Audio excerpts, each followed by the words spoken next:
with regards to the screening of candidate ministers and methods by which the process can be more democratic, transparent, and consistent. This is IS number 350 of 2019-2020, dated November 26, 2019. This meeting was requested by MPs Rolando Bryson, C. Emmanuel, and F.G. Richardson. We go over to the agenda point. Parliament received a letter from MPs Bryson, Emmanuel, and Richardson, former MP Richardson, on November 26, 2019, registered under incoming document IS 350-2019-2020, dated November 26, 2019, in which the members of Parliament requested that a meeting of Parliament be convened to address the aforementioned topic. Hence, this meeting today. All members of Parliament have received this letter as well as by email and the P drive. The presence of the Minister, the Prime Minister, Honorable Prime Minister, was requested, and the Minister is with us today together with her team. I will allow her to do any introductory remarks and presentation, as well as let us know who is with her on the panel. Prime Minister, with that, I give you the floor.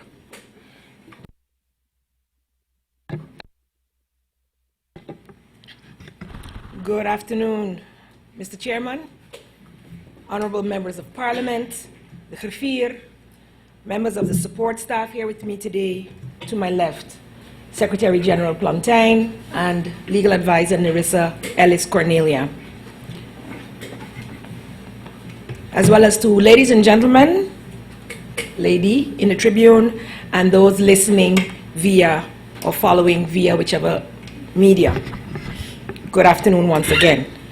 Mr. Chairman, let me start by emphasizing the commitment of this government to work towards eliminating any shadow of corruption in St. Martin. Accountability and transparency and integrity are hallmarks of a self-respecting democracy, and these in principle must always be promoted and upheld in the pursuit of good governance, social cohesion, and economic advancement.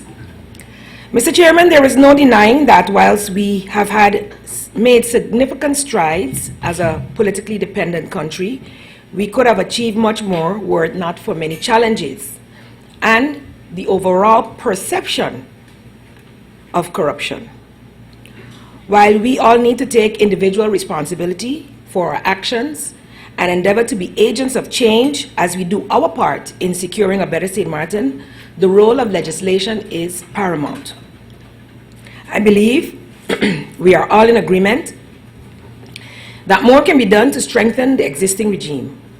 Mr. Chairman, today I have been asked by Parliament to give an elucidation into the screening of candidate ministers and the methods by which the process can be more democratic, transparent, and consistent. Allow me to give a bit of a background history. Since the dissolution of the Netherlands Antilles and St. Martin becoming a constituent state within the Kingdom of the Netherlands on the 10th of October, government underwent a constitutional restructuring. Our government apparatus was introduced to a parliamentary democracy with ministers and members of parliament, which is a structure we have now become familiar with over the past 10 years. Mr. Chairman, I endeavor to reiterate to the members of parliament through you that the screening of candidate ministers is executed according to law. There are three relevant legislation utilized when conducting the screening of candidate ministers. The relevant legislation are the Landsverordening Integriteitsbevordering Ministers, LEM, of 10/10/2010, which is translated the National Ordinance Promotion of Integral Ministers. De next piece of legislation, landsbesluit houdende de vaststelling van de procedure ten aanzien van de benoeming van een minister of gevolmachtigde minister, or they call it the benoemingsbesluit of the 8th of May 2012. The national decree establishing the procedure with regards to the appointment of a minister or a minister plenipotentiary, the appointment decree.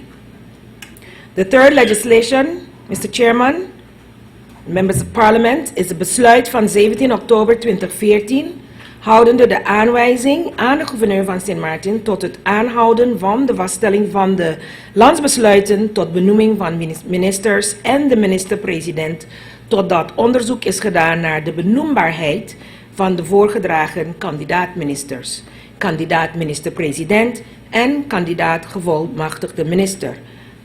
De dato 22nd October 2014.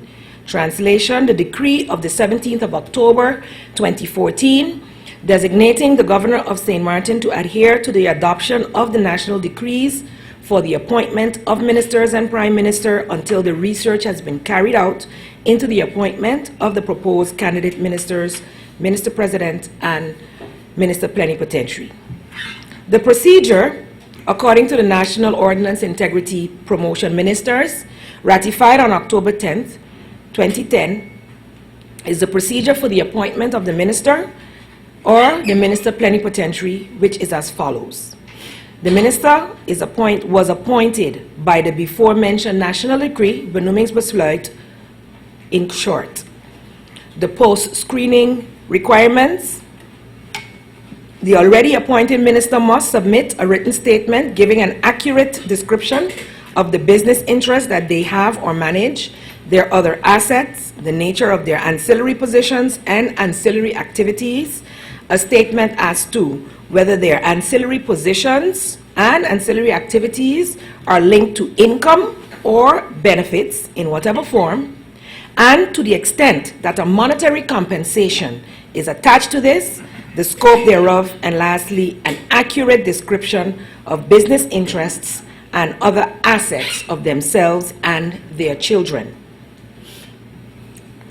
This presumes that persons who occupy high public office are individuals who will exemplify the highest level of integrity and lawfulness in both their public and private lives.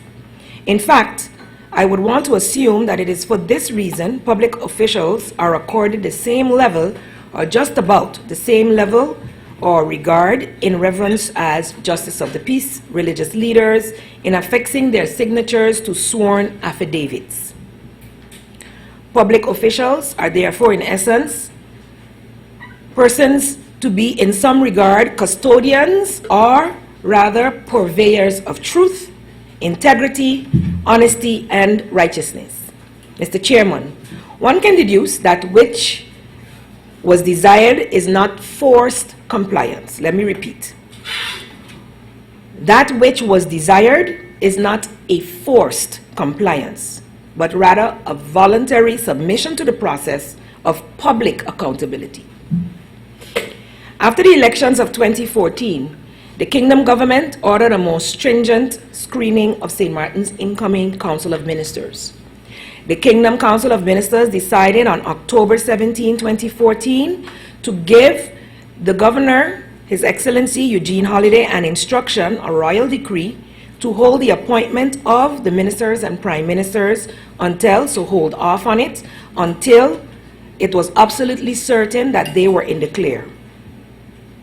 The Dutch government intended to appoint a team of experts to assist the governor with the screening. The governor, in turn, suggested to utilize Article 21 of the regulation of the governor, as it prescribes that the governor, as the kingdom organ, has the authority not to sign a federal ordinance or decree in case he believes that it is in violation of higher laws or matters that are in the interest of the kingdom. This is what happens on a daily basis with national decrees. The governor informed the Kingdom Council that he would enlist the National Security Services of St. Martin as the relevant screening body, thereby negating the need for any experts from the Netherlands to come to St. Martin for this purpose. The VDSM, the National Security Service for St. Martin, is a government organization which forms part of the Ministry of General Affairs. Their role in national security is to identify risks and threats as early as possible before they manifest. Contrary to this, the service is charged with executing security screenings on individuals who will hold positions of confidentiality.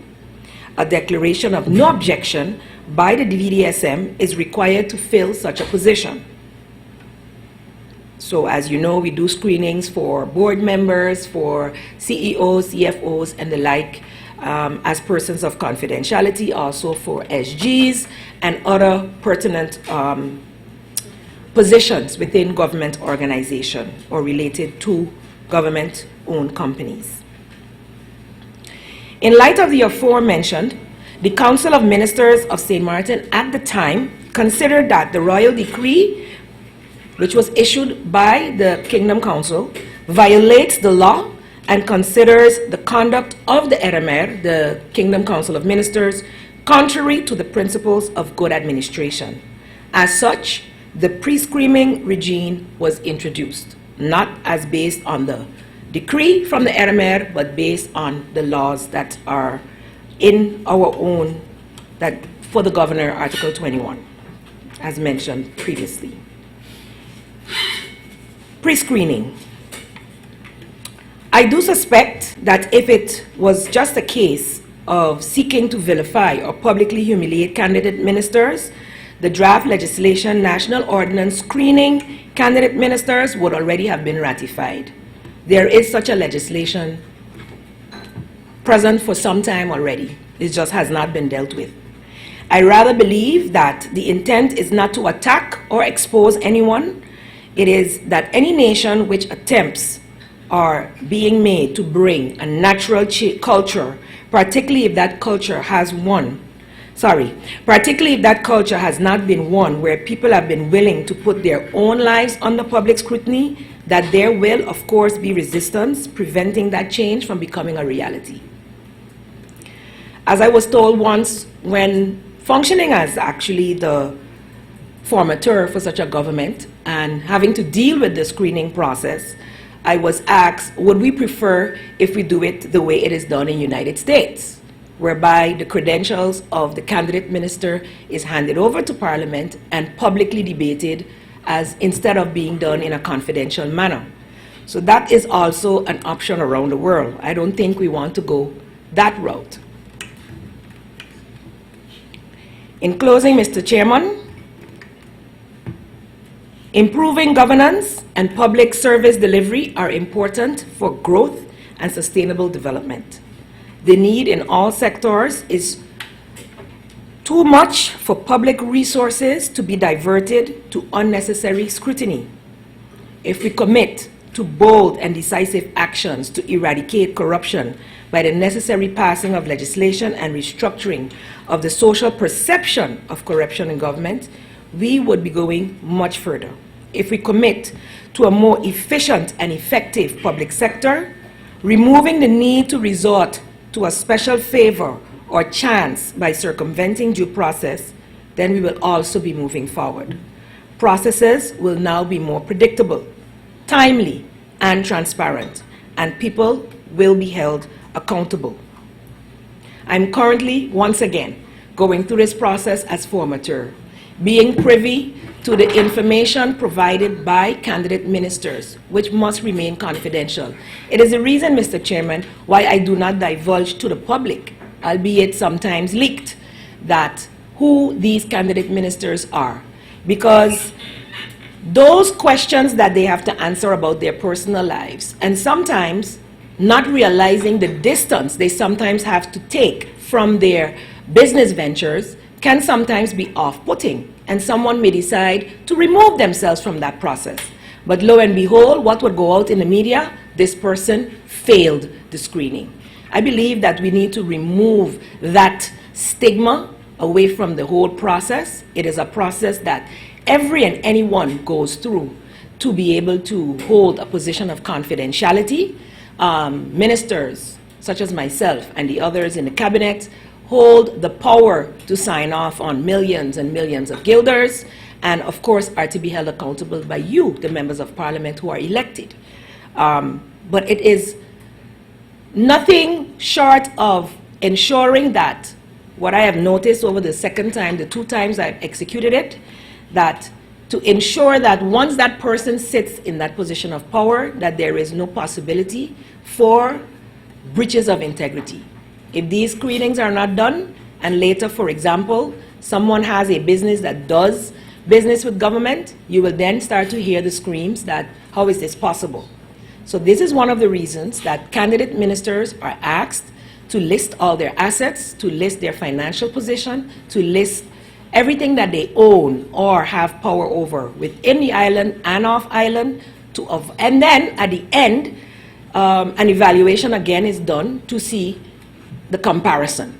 So this is to ensure that people are handling above board, etc. And we expect that if this procedure that is being used now is not deemed sufficient, that we will then move as a parliament to move forward with actual legislation pertaining to the screening of ministers that has been around for some 6 years, 6 or 7 years, but has not seen the light of day. I have been privy to that legislation. I have not given it my stamp of approval, but since it's there, the legal department has to do what they have to do, and if Parliament is willing to debate it, then of course that can happen at any time. In conclusion, if we commit to teaching our children to be able to discern right from wrong so that they will reject corruption and always do the right thing, then we as parents will have done the right thing for our children and this society. Thank you, Mr. Chairman.